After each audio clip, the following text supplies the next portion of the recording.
Pakinggan lang natin yung sigaw. At sa baba. Hindi. Hindi kaya. Hindi kaya. Hindi kaya. Kaya po yan. Paparinig ko lang yung sigaw. Ito yung dapat na sigaw. Hindi nga. Ayaw. Bakit? Hindi kaya. Ito po. Ito. Kaya, Pastor. Sige, one more. Look how you smile. Diba? Mas, yun yung sigaw niya. One more, one more. Mas makatalunin tayo nung Look bata how eh. you smile. Okay, sige. Napakaganda ilustrasyon po, ano? Ganun po ang pagdiriwang natin sa ating Panginoong Heso Kristo. Amen po! Amen! Amen! And sabi nga, kasama po ng aming pagbati sa kabuuan ng mga kapatiran. Purihin po ang Diyos na po sa ating ministeryong pinagbubukluran. Tayo po ay nagdiriwang ng ating pong ika-27 po, no? At ang kahalagahan po ng 27, it's not just another year. But syempre, sige, sakali, meron lang din si pastor na worldview. Pinipresent ko po yon kasama ng aking mga babatiin.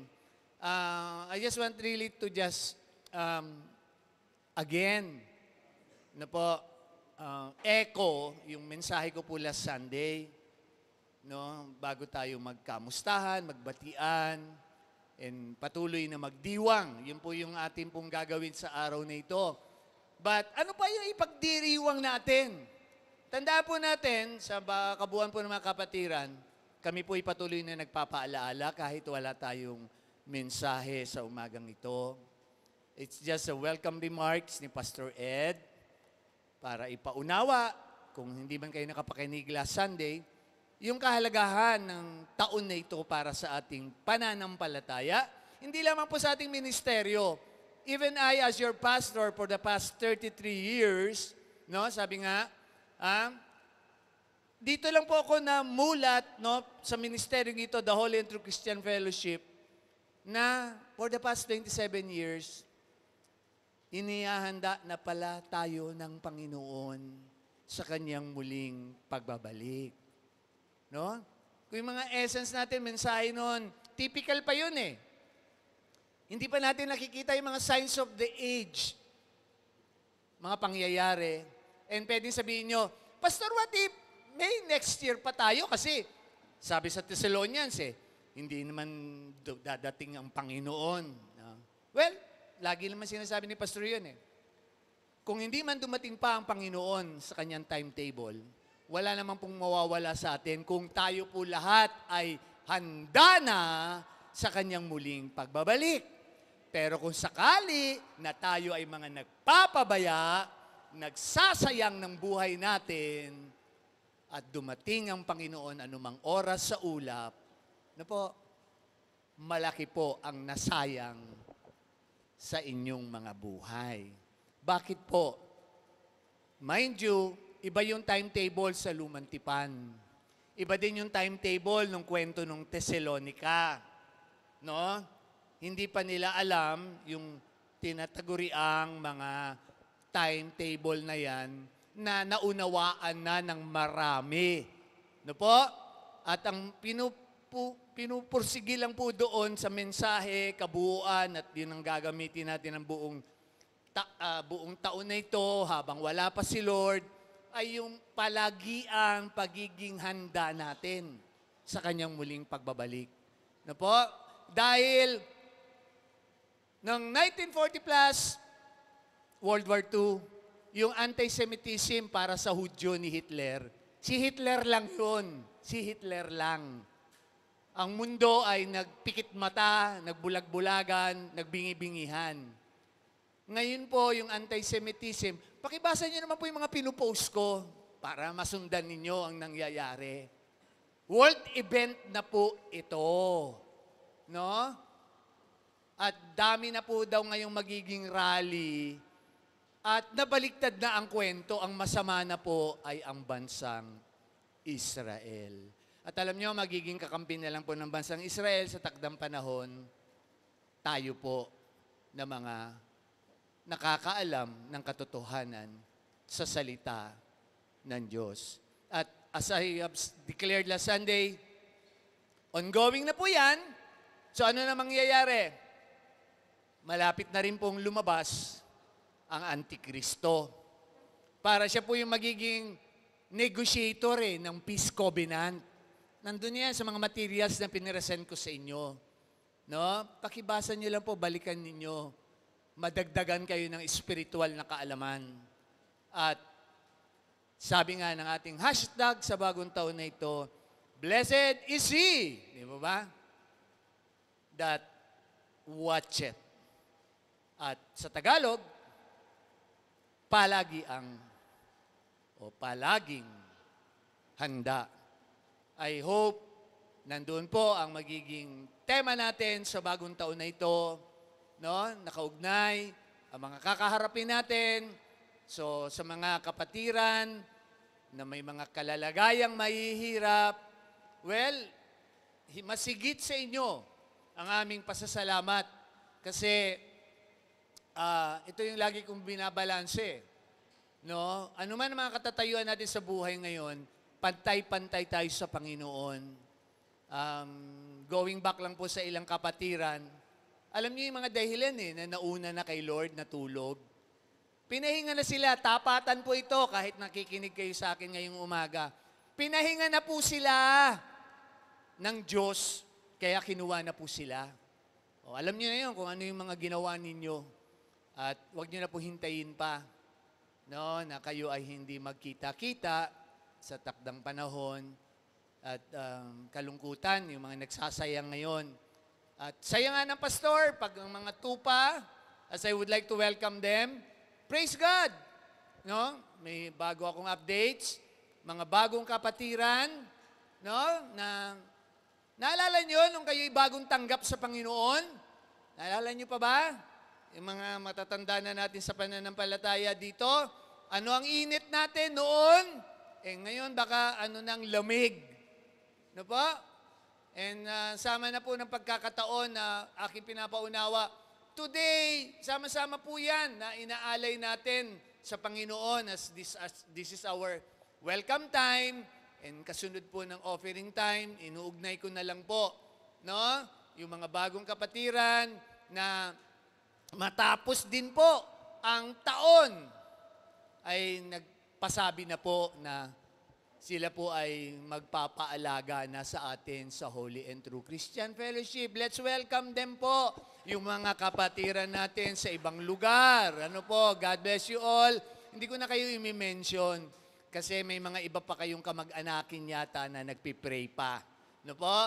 Pero we're hoping kung makakaloobin ng Panginoon, kung kayo po ay lumalago na sa pananampalataya ninyo, sa paraan na kami ginagamit sa inyo, ginagamit yung inyong isang kamag-anak ngayon, pagmiministeryo sa inyo, ay patuloy po sa habang oras na ito na kami ay mayroon pa po nitong ganitong mga lakas at sabi nga, puso na paglingkuran ang isang buhay na Diyos, no? Nakakatiyak po kayo. And although may mga pinapaunawa lagi si Pastor, salamat po na ibibigay nyo na ang inyong oras, your time. Yuhu! Yung matatanda sa faith, kamusta na ang ating mga oras? Di po ba? Time check! Ng isang mensahe ko. Then, naibibigay nyo na ang inyong mga talento. Hallelujah! And can you just praise God sa ating worship team? Di po ba? Meron po tayo na ganito pong kanya-kanyang talento na binubuo ng Panginoon sa kanyang kaluwalhatian. Ano po? Dito inaalay at hindi sa mga bidyoke. Ano po? At kung sa mga club, ginagamit ang mga kanilang talento po. And syempre, alam na natin to, paborito to ni Ma'am Ningning na topic, ang ating treasurera, ang inyo pong mga treasures, di po ba? Na pinapadaloy ninyo, maliit man yan, malaki, for God's glory, si Lord po patuloy magbabalik. Nagagawa na po ng mga bagong kapatiran, pero hindi lang po yun. We hope and pray po, at mamarapatin namin ni Brother Joey siguro makabiyahe ng Pampanga. Sir, mag-set tayo doon ng water baptism sa mga bagong kapatiran na yun, ha? Para malubos ang pagsunod nila sa kalooban ng Panginoon. Ano po? We really have to have them experience that bago dumating ang Panginoon. Ha? Sa mga kapatiran po, hindi na ako babanggit. And syempre today will be a blessing. Sabi nga, blessing in honor and power and glory belongs to our God. Today po, siya ay nami-mention lang namin sa inyo, siya ay nagagamit namin, encouragement sa inyo. Today, nandito po siya, dinala siya ng Panginoon. At alam nyo, nagdadialysis siya, and possibly, meron pa po siyang karagdagang karamdaman.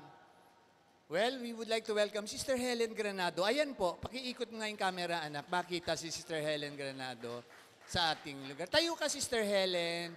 Can we just welcome you this morning? Tayo ka lang. It's okay. Ayan po ang isang kapatid na nagtatalaga ng kanya pong buhay sa ating Panginoong Hesukristo. Okay po.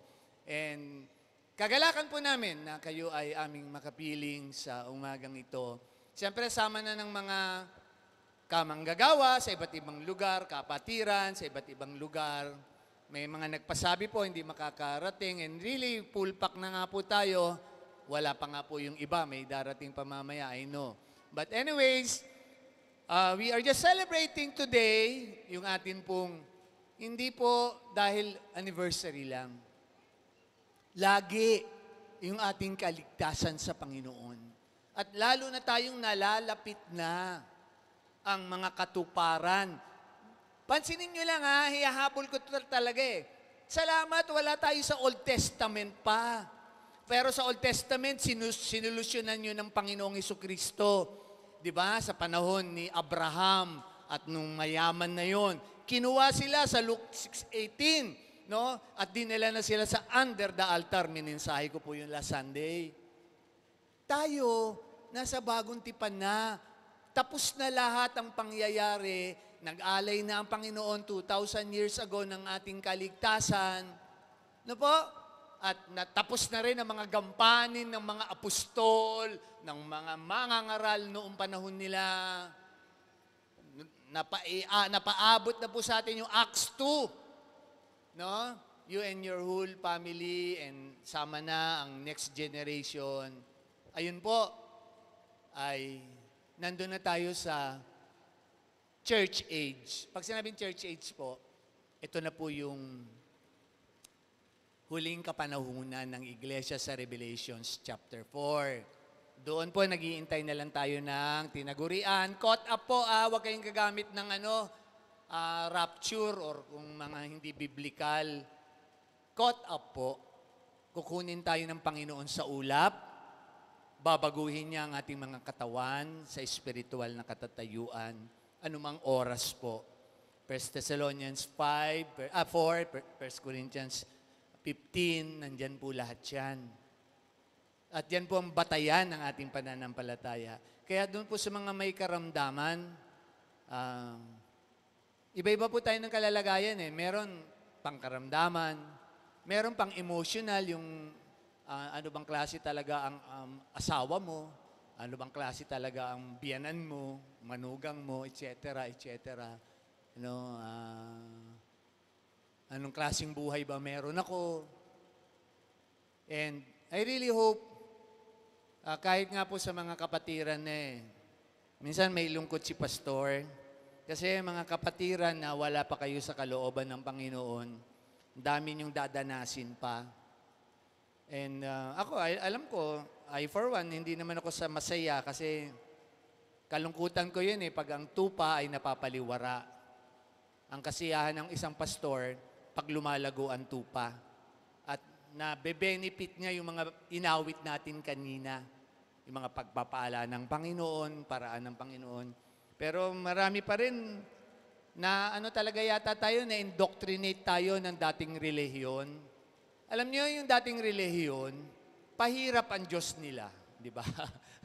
Kailangan buhatin kasi walang paa, sabi ng Psalms 110. No? Hindi makapaglakad. Pahirap. Pahirap din panalanginan kasi bingi, may tenga, hindi makarinig, di ba? kasi estatwa. Pasensyahan na po, derechahan na po kami kasi dadating na po ang Panginoong Hesukristo. Binibigyan lang po namin kayo ng common sense sa inyong mga kaisipan sa mga makakapanood po sakali sa ating YouTube channel. I do not know kung ni-record yung aking welcome remarks. Hindi. Okay. So, whatever po, ito po si Pastor Ed. Hindi lang po nagwe-welcome sa inyo. And someday, I pray maririnig natin sabay-sabay. Welcome, good and faithful servant. Di ba ma? Come into my presence, into my kingdom. Kasi magsusulit po tayo sa takdang panahon sa muling pagbabalik ng Panginoon. And today, we are not just celebrating dahil, isang taon na naman, pastor, etc., etc. No. We are celebrating the coming, the second coming of the Lord. Nakataya po dito ang aking katatayuan bilang pastor. So be it. Kasi hindi naman ako mas matalino kay Lord kaya nga walang nakakaalam. No one knows the hour, the time. Basta, yung timetable, nandyan, wala tayong dinideclare, but tumatapat ang ating mga tema, no, taon-taon, and dito lang po ako didiin sa kabuuan ng kapatiran. I do not know kung kayo ay handa na. Kasi for the past 27 years, ang Holy and True Christian Fellowship ay hinahanda na ng Panginoon na po sa kanyang muling pagbabalik. Now, kung sakali man, next year, ayan, buhay pa naman si Pastor Rico, answered prayer tayo, no? Bababa na ako pag hindi pa tayo kinuha ng Panginoon. Ano po? Kasi, sabi nga, baka sabihin, kasi si Pastor Ed nagsabi, dadating na si Lord. Wala ko sinasabing oras at araw. Piniprepare po namin kayo sa muling pagbabalik ng Panginoon. And yun po yung puso namin, mahihikayat pa kayo, lalo ni mga baguhan, nakaka-touch. And magiging masaya kami pag ang kamag-anakin po ninyo, ang mararanasan yung magbautismo sa inyo. Ang dami kong binautismuhan Ang saya ko noon. Tapos naging kabiguan. Meron din kasiyahan. Hallelujah. But yun nga, yung typical na, sabi nga, sabi mamaya na lang, ma'am, realidad ng ating pananampalataya. May lalago, may mababansot, may mawawala, may mabubura sa aklat ng buhay. So kasama po ng aming pagbati sa kabuuan, mga kapatiran sa iba't ibang lugar at yung nandito, well, siyempre, ang ating pong mga kaagapay, hindi po natin sila kakalimutan. Lagi, andyan po ang mga kapwa namin tagapangalaga, sila Sister Lorna, hoping kahit sa FB Live na lang manood mamaya, nasa cruise po kasi sila. Depende sa signal ng barko nila kung nasan po silang area. So, Sister Lorna and family, God bless you all po. And enjoy your vacation po. Blessing ni Lord yan. Ganon din po, sila Pastor Bong, Sister Jane sa California. Ayan po sila, Sister Jane, Pastor Bong. God bless you, sir, ma'am, for being really a family, an STCF family through the years. And ganon din po, no? Yung atin pong isang kapatid sa Texas. O ayan, tignan nyo po, hindi dahilan sa kanya ang trabaho pag Sunday. Ayan, nakamonitor siya sa atin si Sister Leia. Ayan po, nasa Texas po yan. Nurse po yan sa ospital. No? Namamonitor po niya tayo sa high-tech din niyang gadget. Nakikinig siya sa atin. And hoping mamaya makaka-join siya sa atin sa mga greetings. Na po. And yan nga po, nasa Pampanga ngayon, sila Brother Tony, Sister Jonaline, Sister Dolor, ayan po, mga kamag-anakin ni Brother Joey sa ating Zoom. And sa mga nasa FB Live, yung nandito po sa ating mga katabi lang na lugar, thank you for joining us today. It's not because I pray, hindi dahil anniversary lang. We are just celebrating kasi last Sunday pa tayo, November 3. Remember, November 3 po talaga, nang buksan ni Lord ang Holy and True Christian Fellowship. And sabi nga, Papa, ano ko ba ulit, ipapa-repeat after me ko ba kayo ulit? Kabisado niyo na ba ang vision ng ministry natin? The Holy and True Christian Fellowship is what? Committed to the call and command. Parang si pastor na lang, wag na. Okay na. 27 years na po ako na tumatayo na Holy and True Christian Fellowship. Pakipicturean naman po mamaya, tapos pakimemorial nyo na, baka datnan kayo ni Lord. Kayo, bahala kayo. Bahala kayo. But anyway, sabi nga namin, sama ng pampagaan, I hope ma-encourage natin Sister Helen with us. Rest assured, Sister Helen, hindi lang mga COVID vaccine kami, ha? Intindido ka namin kasi nag-iingat ka sa iyong face mask. And nakakatiyak ka rin, mga may anti-rabies lahat yung mga katabi mo, ha? Okay yan, okay. Hindi, pinapasaya ko lang, Sister Helen, para ma-welcome natin, ma-feel at home siya. Ma-feel at home. Baka magtaka siya, ano ba itong mga naimbitahan ako nila, Brother Joey, dito nila, Sister Den. But, isa kaming pamilya na masaya sa Panginoon, ha? I hope habang nag-aantay tayo kay Lord, sama-sama tayo sa Kanyang lahat ng binanggit na mga awit natin kanina. He reigns forevermore. And siya lang po yun, magpapatupad ng lahat sa ating lahat. So, sama-sama na po ng mga kabuuan ng iba pong mga kapatiran. I don't want